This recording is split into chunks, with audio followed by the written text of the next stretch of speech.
एक विधवा और तलाकशुदा लड़के की कहानी। यह कहानी नीलम और विकास की है। नीलम अपनी शादी के 1.5 महीने बाद ही विधवा हो जाती है और उसके जीवन में अचानक ही पतझड़ आ जाता है। नीलम को ऐसा लगता है जैसे वह संसार की सबसे बदनसीब औरत है।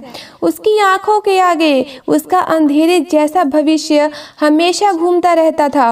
नीलम के घर में सिर्फ उसकी बूढ़ी माँ थी और नीलम के पति के गुजरने के बाद नीलम के पिता भी उस दुख में गुजर जाते हैं।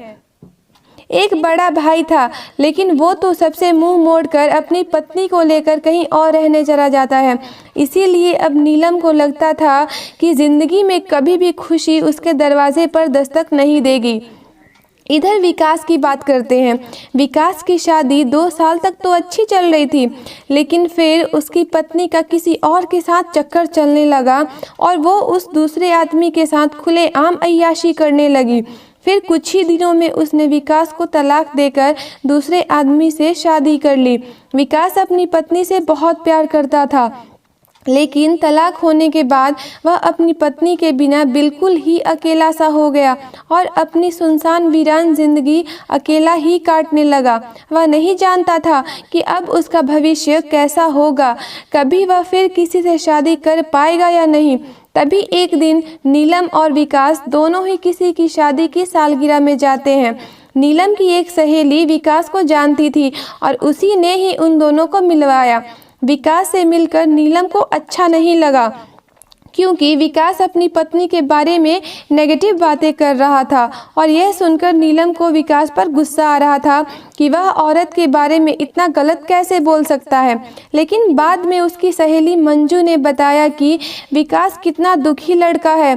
वह अच्छे खासे पैसे कमाता है और उसके परिवार वाले भी बिल्कुल सीधे हैं, लेकिन फिर भी उसकी पत्नी ने दूसरे मर्द के चक्कर में इस बेचारे को धोखा दे दिया और अब विकास दिन रात रोता ही रहता है। यह सुनकर नीलम का दिल भर आया। वह मन में सोचने लगी कि एक शरीफ लड़के को मैं बिना मतलब ही बुरा समझ रही थी। तो उसी दिन से नीलम के मन में विकास के लिए प्रेम जग गया। तभी कुछ ही दिनों बाद नीलम ने अपनी सहेली मंजू से कहा कि मंजू, मैं पता नहीं क्यों विकास को चाहने लगी हूँ और मैं उसे पसंद भी करती हूँ। अगर मंजू तू कुछ उपाय करके मेरी दोस्ती विकास से करवा दे तो शायद मेरी ज़िंदगी संवर जाएगी। तो मंजू ने कहा कि ठीक है, तू कहती है तो मैं किसी बहाने से विकास को अपने घर बुलाती हूँ। मैं उसे तेरी सारी कहानी पहले ही बता दूंगी, फिर तू भी आ जाना, आगे तुम दोनों की किस्मत। तभी मंजू अपने जन्मदिन का बहाना करके विकास को अपने घर बुलाती है और मंजू विकास को नीलम की बीती हुई सारी बात बताती है और वो उसे ये भी बताती है कि शादी के 1.5 महीने में ही नीलम विधवा हो गई थी। विकास को नीलम का ऐसा हालत देखकर उसे बहुत दुख होता है। तभी विकास नीलम से मिलता है और उसे समझता है। वाकई में नीलम एक बहुत दुखी लड़की थी। अब विकास ये तय कर लेता है कि वो नीलम का सहारा बनेगा। नीलम को भी विकास दिल से बहुत ही पसंद था और दोनों ही बाहर भी मिलने लगे ताकि वो एक दूसरे को सही से समझ सके। एक दिन उन दोनों को ही एक दूसरे से बेहद प्यार हो गया और रात रात भर वो दोनों फ़ोन पर चैटिंग करने लगे और कभी कभी फ़ोन पर बातें भी कर लेते थे। विकास बहुत ही रोमांटिक लड़का था। वह अपनी बातों से नीलम का दिल जीत चुका था। नीलम को भी विकास के मुंह से अपनी तारीफ सुनना बहुत ही अच्छा लगता था। दोनों ही हर रविवार को मिलते थे, पार्क में घूमने जाते थे और कभी कभी रात को होटल में डिनर करने भी चले जाते थे। तभी एक दिन नीलम विकास को अपने साथ अपने घर ले गई और उसे अपनी माँ से मिलवाया। विकास ने जब नीलम की माँ के पाँव छुए तो नीलम की माँ रोने लगी और विकास का हाथ पकड़कर कहने लगी कि बेटा, मेरी बेटी का सहारा ज़रूर बनना और उसका साथ कभी भी मत छोड़ना। मेरे सिवाय इसका कोई भी नहीं। अब मेरा भी क्या पता कब उस भगवान का बुलावा आ जाए। अगर मैं मर गई तो मेरी जवान लड़की का क्या होगा। ये सुनकर विकास की भी आंखों में आंसू आ गए और नीलम भी खूब रोने लगी। तभी विकास ने कहा कि माँ जी, आप बिल्कुल चिंता ना करें, नीलम का मैं मरते दम तक साथ नहीं छोड़ूंगा।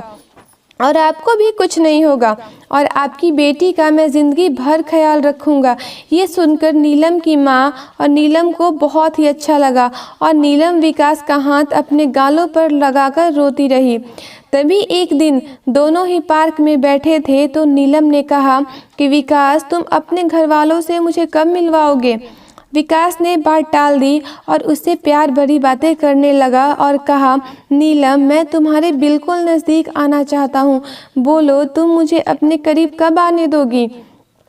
लेकिन नीलम विकास को अपने करीब आने से मना करती है, मगर फिर भी थोड़ा बहुत वो दोनों प्यार कर ही लेते हैं। तभी नीलम की सहेली मंजू ने नीलम के कान भरना शुरू कर दिए। उसने कहा कि नीलम, लड़कों पर इतना जल्दी भरोसा नहीं करते। तू तो सीधी सादी है। विकास को अपनी माँ से भी मिलवा दी, लेकिन विकास ने तुझे किसी से मिलवाया? कहीं ऐसा ना हो कि वो तुझे इस्तेमाल करके छोड़ दे। यह सुनकर नीलम के कान खड़े हो गए और वह सोचने लगी कि कहीं विकास मुझे धोखा तो नहीं दे रहा। उधर विकास ये सोच रहा था कि मैं नीलम को अपने घर कैसे लेकर आऊं। मेरा घर बिल्कुल छोटा सा है और मैं उसे अभी नहीं बताऊंगा कि उसके लिए मैंने एक घर बुक किया है और 50,000 जमा भी करवा दिए हैं और बाकी की मैं बैंक से किश्त बनवा लूँगा। 1 महीने बाद विकास का जन्मदिन था।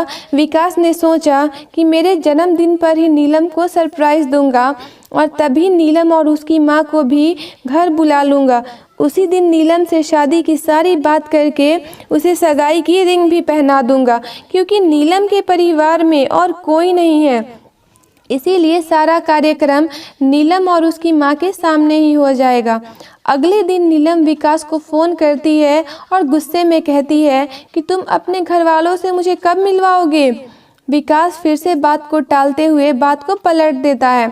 अब नीलम का शौक और भी बढ़ जाता है। तभी नीलम विकास से कहती है, तुम्हारे बैंक में कितने पैसे हैं, मुझे अपना बैंक बैलेंस दिखाओ। लेकिन विकास ने बैंक बैलेंस दिखाने की बात भी टाल दी, क्योंकि सभी पैसे उसने मकान के बयाने में दे दिए थे और उसके अकाउंट में यही कोई 8 से 10 हज़ार ही पड़े थे।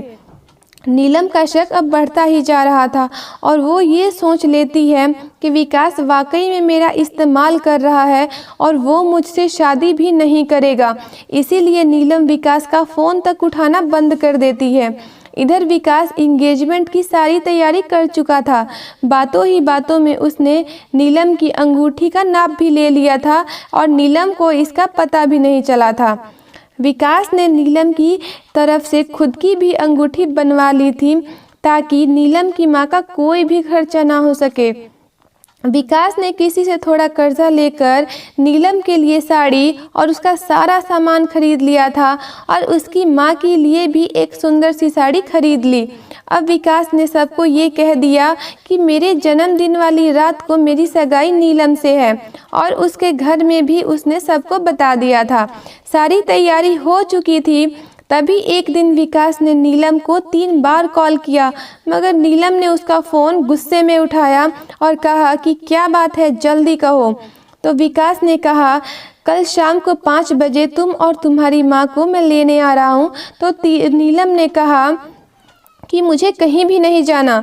तो विकास ने कहा कि नीलम, कल मेरा जन्मदिन है। विकास ये बताया, लेकिन फिर भी नीलम ने विकास को जन्मदिन की बधाई नहीं दी। तभी नीलम ने सोचा कि जन्मदिन में चली जाती हूँ, इससे विकास का पर्दाफाश भी हो जाएगा। अगली शाम नीलम और उसकी माँ तैयार हो जाती हैं और अनिल की गाड़ी में बैठकर उसके साथ चली जाती हैं। पूरे रास्ते नीलम ने विकास से कोई भी बात नहीं की। उसे तो विकास के रूप में एक धोखेबाज नजर आ रहा था। तभी जैसे ही नीलम विकास के घर की दहलीज पर कदम रखती है, वैसे ही विकास की माँ आरती की थाली लेकर आती है और नीलम को टीका लगाकर उसकी आरती उतारती हैं। ये देखकर नीलम हैरान रह जाती है। तभी वो भी विकास की माँ के पांव छूती है। उसकी माँ उसे अंदर आने के लिए कहती है। सभी लोग खड़े थे, विकास के बड़े भाई भाभी, विकास के भतीजा भतीजी और विकास की माँ व भोले भाले उनके बाबूजी। सभी लोग नीलम की और उसकी माँ का स्वागत करते हैं और बैठने के लिए कहते हैं। अब विकास का जन्मदिन भी मन जाता है। उसके बाद नीलम जाने के लिए कहती है तो विकास की माँ कहती है कि बहू, तुम्हें जाने के लिए नहीं बुलाया है, हमेशा के लिए यहीं रखने के लिए बुलाया है। नीलम समझ नहीं पाती है। तभी विकास की बड़ी भाभी 2 फूलों की माला और एक प्लेट में 2 अंगूठी लेकर आती है। ये देखकर नीलम विकास की तरफ बड़े ही आश्चर्य के साथ देखती है। तभी विकास एक अंगूठी नीलम के हाथ में रख देता है और कहता है, आज हमारी इंगेजमेंट है नीलम, और इस बात के लिए मैं तुम्हें सरप्राइज़ करना चाहता था। तुम्हें ये रिश्ता मंजूर है ना? नीलम रोने लग जाती है और मन में ये सोचती है कि मैंने किस लड़के पर शक किया। अनिल ने नए मकान के कागज़ भी नीलम के हाथ में रख दिए और कहा कि नीलम, ये मकान मैंने तुम्हारे लिए लिया है क्योंकि हमारा ये घर छोटा है थोड़ा। इसीलिए नीलम की आंखें अब अपने आंसुओं को रोक ही नहीं पा रही थी। तभी नीलम ने मकान के कागज़ अपनी सास के हाथ में रखते हुए कहा कि माँ जी, मुझे तो इसी घर में रहना है आपके साथ, मुझे नया मकान नहीं चाहिए। इस बात से घर के सभी लोग खुश हो जाते हैं। तभी विकास कहता है कि नीलम, तुम्हारी माँ भी हमारे साथ ही रहेंगी, भला वो अकेली कैसे रह पाएंगी। ऐसा करते हैं, जो मकान मैंने लिया है वो पास में ही है, माँ को तुम वहीं शिफ्ट कर दो ताकि तुम अपनी दोनों माँ को संभाल सको। अब सब कुछ ठीक हो गया था। कहाँ नीलम एक शक की वजह से सब खत्म करने जा रही थी। ये गलती उसे बहुत महंगी पड़ने वाली थी, मगर नीलम ने विकास के घर जाकर अच्छा ही किया।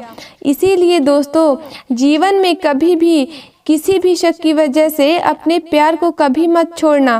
पहले पूरा सच जानना, फिर कोई कदम उठाना, तभी आपका भी रिश्ता बच सकता है। दोस्तों, अगर आपको ये कहानी पसंद आई हो तो आप इस वीडियो को लाइक शेयर करना और इस चैनल को सब्सक्राइब करना ना भूलें। धन्यवाद।